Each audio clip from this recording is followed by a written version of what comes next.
UPSC civil services అంటే IAS IPS కోసం ఈ సెప్టెంబర్ 20వ తారీఖు సండే నుంచి సిఎస్బిఐఎస్ అకాడమీ హైదరాబాద్లో కొత్త బ్యాచ్ స్టార్ట్ అవుతుంది. ఈ బ్యాచ్ ఆన్లైన్ ఆఫ్లైన్లో యాక్సెస్ చేయొచ్చు. అమెరికాలో డొనాల్డ్ ట్రంప్ ప్రభుత్వం వలస విధానాలు ఇమిగ్రేషన్ పాలసీస్పై మరింత కఠినంగా వ్యవహరిస్తోంది.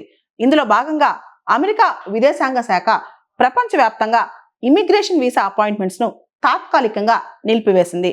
అమెరికా రాయబార కార్యాలయాలు, కాన్సులేట్స్లో వలస వీసాల కోసం ఏదైతే ఇమిగ్రెంట్ వీసాస్ ఉన్నాయో వాటి కోసం జరగాల్సిన ఇంటర్వ్యూస్ అన్ని కూడా పోస్ట్ పోన్ చేశారు. ఇప్పటికే అపాయింట్మెంట్ పొందిన కొంతమంది దరఖాస్తుదారుల అంటే వీసా అప్లికెంట్స్ యొక్క అపాయింట్మెంట్స్ కూడా రీషెడ్యూల్ అయినట్టు తెలుస్తోంది. అమెరికా యొక్క విదేశాంగ శాఖ ప్రకారం కాన్సులేట్ అధికారులకు కొత్త డైరెక్షన్స్, కొత్త మార్గదర్శకాలపై విస్తృతమైన శిక్షణ ఇవ్వాలంట. ముఖ్యంగా అమెరికాలోకి వలస వచ్చే వ్యక్తి భవిష్యత్తులో అమెరికా యొక్క సోషల్ సెక్యూరిటీ స్కీమ్స్ ఏవైతే అమెరికాలో సంక్షేమ పథకాలపై ఆధారపడే అవకాశం ఉందా, అమెరికాకి బరువుగా మారుతాడా లేదా అమెరికాకి లాభం చేకూరుస్తాడా, ఇవన్నీ కూడా తెలుసుకునే వీసా ఇవ్వాలని చెప్పి కాన్సులేట్ ఆఫీసర్స్ కు ట్రైనింగ్ లో చెప్తారంట. దీన్నే అమెరికా ఇమిగ్రేషన్ విధానంలో పబ్లిక్ ఛార్జ్ పరిశీలన అంటారనమాట. అంటే ఒక వ్యక్తి అమెరికాకి ఇమిగ్రెంట్ గా అక్కడికి వస్తే అమెరికాకి లాభమా నష్టమా, అమెరికా పైన ఆధారపడతాడా, అమెరికాకి అతని వల్ల లాభం ఉంటుందా, అతను ఏమైనా అమెరికన్ ఎకానమీకి వాల్యూ ఎడిషన్ చేస్తాడా, ఇవన్నీ చూస్తారంట.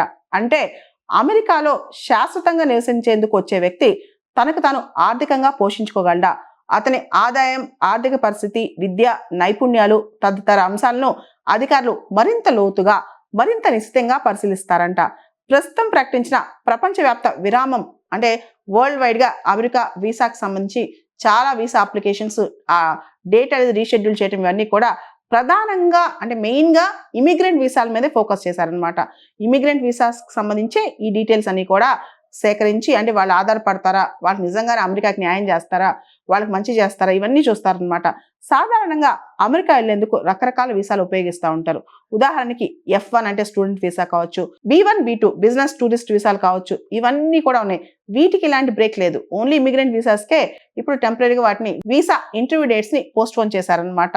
అమెరికాకి ఇమిగ్రేషన్ సంబంధించి ఈ నిర్ణయం ఒకటే కాదు, డొనాల్డ్ ట్రంప్ ప్రభుత్వం అమెరికాలో ఇమిగ్రేషన్ వ్యవస్థను మరింత కఠినతరం చేసే దిశగా వరుసపెట్టి చర్యలు తీసుకుంటోంది.